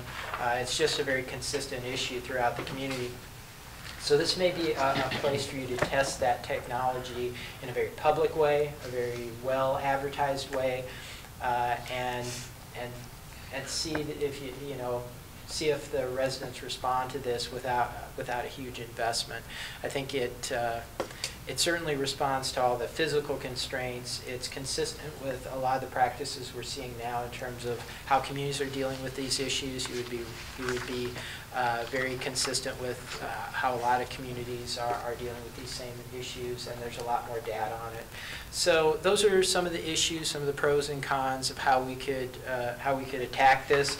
The $80,000 number that you have in front of you was generated from this initial quick little study that was done to give you a budgeting figure. It's, we didn't do design, any sort of detailed design. I know there was some discussion earlier about the difference between concepts and actual designs and construction drawings. This was way on the front end of that, very conceptual, but to give you a budgeting number and done fairly quickly. And I think what we wanted to do is just revisit this, make sure council understood what that $80,000 number was predicated on, and get your reaction to some of these issues. And I think what Jack is really wanting is direction to move forward so we can make sure we're in concert with what you're thinking. So with that, I'll open it up to the questions. So the sharrows that you just talked about there would not require us to close any of the parking along the road? No, those are very common in downtown areas throughout the U.S. What happens is rather than having the bicyclists right up against the back of the cars, we're telling everybody, motorists and bicycles included, this is a shared facility. There are going to be bikes mixed in with you. And we want them to move out into the center of the traffic lanes where they are safer. I happened to be in San Diego recently, and they use a lot of those. I noticed it in much more congested areas than Carroll would have. Yeah. And probably not even any wider streets either, and it looked like they worked. Well, a lot of it is education. You have communities that are a little bit farther along in this process and maybe have more of a culture of biking, and there it's just second nature because people have seen it now. And a great analogy is roundabouts, right? If I came to you 10 years ago and said, hey, we want to do a roundabout in Carroll, you would have shown me the door, right? And maybe reasonably so, but now we've seen a lot of communities use them. Drivers are used to seeing them; they know how to use them, and it's not the novelty it once was. And so I think you would do it with some sort of public education campaign. The mailers with the water bills. Certainly, our friends in the press could help us get the message out. Big full-page ads, right? Well, we can talk. Yeah. So yeah, it's a public education, and I think really doing it that way in terms of a demonstration of, hey, we kind of want to get up to speed. It's an acknowledgement that to truly connect your community with bicycle facilities, you're never going to be able to do it all off-street. There's just too much water under the bridge. So we do have to have some strategies for how you get through the older parts of the community. In addition to some of the things we have been talking about on the northeast side of town where, certainly those are opportunities that are going to develop in the future that you can have some off-street facilities. And then these markings would be consistent. We could take them all the way from Highway 30 all the way back to the trailhead if we wanted, and that way it's consistent from the business district through the residential district right up to the trailhead. Yes, by all means. And if you go back to the original Trail Master Plan, Main Street was identified as a north-south route all throughout the community. And so the idea could be that eventually it would transfer all the way up. And quite frankly, the $80,000 number that you have budgeted right now would take care of that. It would take care of all the painting and all the signage needed, and then probably still have some left over for some promotion and education, depending on how those funds are earmarked and whether they have to be capital improvement versus other things. But just in terms of an overall expenditure, I had talked to one of our engineers, and they're doing 6 miles of sharrows and signage in another community for about $75,000. So you can see that that's a pretty cost-effective way to do that. Are these markings done by our staff or by someone that Can we get the comes stencil? in from out of town? They can be done either way. I guess that's more of a discussion for Randy, how you do your traffic markings. If you're Public Works is set up to do that. And, I gotta believe that at this point, we can purchase a stencil, given how extensive these are. So it can be done, it's done either way in communities. Okay. Either way, I mean, we do traffic painting, marking painting, the majority of them in town with city maintenance personnel. They do all the crosswalks already, so they got the equipment already to do a lot of that painting. Yeah, The parking it areas, would be yeah. the stencil that would. Yeah, this would be stenciled. Okay. Chief, you gonna buy in on any of this? I think the one that they have planned, or I'm talking about now, is probably the best route, losing the parking, so safety issue definitely draw attention to it. It's a positive. Okay. So the Sharrows go both sides of the streets, one way each side? Yeah, I think if you, feel free to have a larger copy of this. I can pass those around to everybody on council. There's plenty of copies of that. You can see how that would work. And there's two sheets there if you want to grab the top two and just send them around. Okay. That will give you Thank you. a larger. So Craig, these would be on both the east and west side of. That's of correct. Main. With the median, they would be painted on both sides. Yeah. And that's probably the biggest issue I've seen traveling is one that crosses over from one side to the other. People cutting through the intersections of it's going both directions. That maybe a lot of that. Yeah, and just to revisit that discussion, there have been questions in the past about, hey, we have this median, couldn't we send a trail down the middle of it? And what you were just talking about is the primary safety issue. Yes, technically you could have a trail down there, but once you get to the intersections, it becomes a very dangerous issue because then you have to cross the people out of the median to one side or another, and then that becomes a movement that folks aren't used to seeing. It's the bike's moving in the wrong place, and then it does become a real safety issue. One advantage, I think, having it there on Main Street, there's no right-hand dedicated parking lanes or left-hand parking lanes where you're coming to a stoplight and you're pulling all the way over to the right side, and now you're blocking the bike traffic. Right. This keeps the car to the left side of the road going down the road. Yeah, and technically. With what we've got already in place. Exactly, and technically in this version, the bike and the car are occupying the same. A lot of what you're talking about happens. More in a congested area, like inside. Yeah. He saw him in San Diego. I saw him in Clearwater. Yeah. And you pull up to turn right, and you're pulled all the way over the curb. And now you're sitting in that bike lane. And the bike lane is out here still, and then Correct. you cross the right-hand turn. And that seems fairly dangerous, but it's happening enough now, and it's fairly controlled. But that is not what we're talking about. We don't have to worry about that No, in this you do not. conception You do here. not. The other thing you will see a lot of cities doing is they are painting those lanes green now. You're starting to see that entire intersection movement for the bike being painted green. It does draw attention to it, but there's also a question about how slippery that gets when you have big painted panels. Yeah. Yep. How often do you use spaces? That's a good question. I will have to ask the engineers about that in terms of what the spacing is on that. A lot of times these types of traffic markings have to do with spacing from intersections and when you're coming onto the facility as opposed to, like a regular rhythm. So a plan would need to be done that says, you turn onto it and then it's X number of feet away. And so we'll definitely resolve that. I'm sorry I don't have an answer for that, but that's a great question. I guess I've never asked that one myself. It's one for the traffic engineers. Randy, how often would you have to repaint these, do you think? Annually. You look more enthused than normal.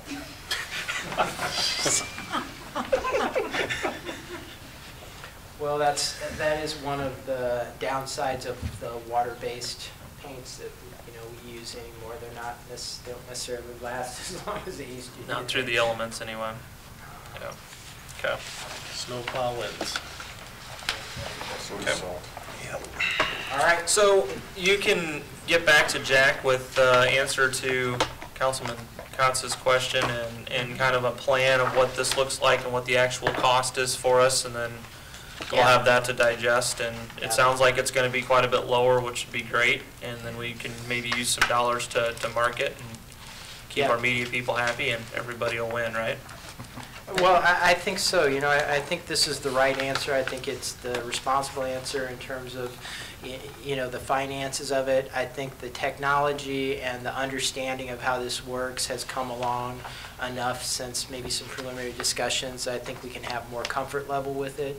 So I think you're doing the right thing. I think that this modified recommendation is a wise use of funds. And then, like I said, I think it's also a good way to model what probably needs to happen more extensively throughout the community. It gives you that test, and it can be done in a very high-profile way. Okay. So, yeah. Very good. Good job. Thank you. Thank you very much. All right, our fourth report is video, car, and body worn policy. And Chief? We received our body cams about 2 or 3 weeks ago now, and we have training actually set up for tomorrow morning for the officers, so they are fully aware of how they operate, the capabilities, how they're going to be used. Before we get them issued out and on the street, we want to have a policy in place, and I've attached that to this memo. And what the policy will do is give the officers some guidelines that'll back up the training. That'll also be something for them to use for the future. This has been combined with our in-car policy, so what it's going to do is going to replace our current in-car video camera policy, and it'll add the two together since they are working in conjunction with each other. So if you have any questions about the policy, I can answer anything that you have. If there isn't any questions, my recommendation is to consider to improve the attached policy for the body-worn cameras for both in-car and body-worn. Looked like it was pretty thorough in terms of the recorded information and how things are stored and who can access it and all of that. A lot of it is a combination that we already had, and then working with other agencies which work for them, and then working with Brenner also to make sure that we're meeting what we need and able to have the right guidelines and right storage and everything that works for our department. Okay. All right. If there's no additional questions. I just had one, you got one pretty simple. Each camera is programmed to be activated in one of 3 ways. It would be on, actually on the first page of the policies, general guidelines. Yes. Then it says when emergency lights are activated. So if those are on, it's going to start on its own. Yes, the way our cameras in our car work now is it's a switch. When we hit our lights, red and blue lights on top of the vehicle, it automatically starts the camera, and these body cams will work the same way. Once that switch is activated, now the in-car camera and the body cams will both be activated. And they currently record, they're always recording, but they're not always saving, so this, when they're activated, they'll save 30 seconds prior to when you actually activated it. So an officer would have to shut it off in order to not use it, which Yes. there would be no reason for them to do that under your guidelines. That's correct. Okay. Very good. Then I need a motion to approve the attached policy dealing with in-car and body-worn cameras. So moved.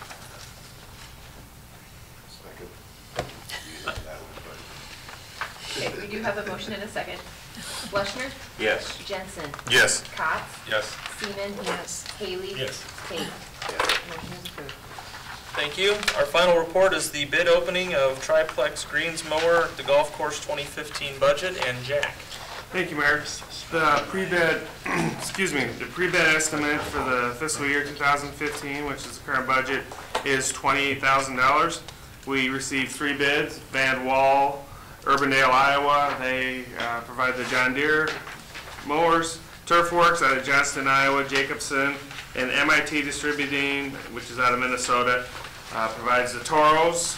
And you can see by the bid sheet on the back where the bids came out at. Van Wall, their mower was $26,490, a trade-in of $4,000 for a total cost of $22,490. And our golf superintendent, his recommendation would be to use the grooming brushes as the add-on over the grooming blade reels. This serves, they both are, serve the same purpose, but it's gentler on the grass and on the greens, and it'll make the grass stand out for a better and cleaner cut.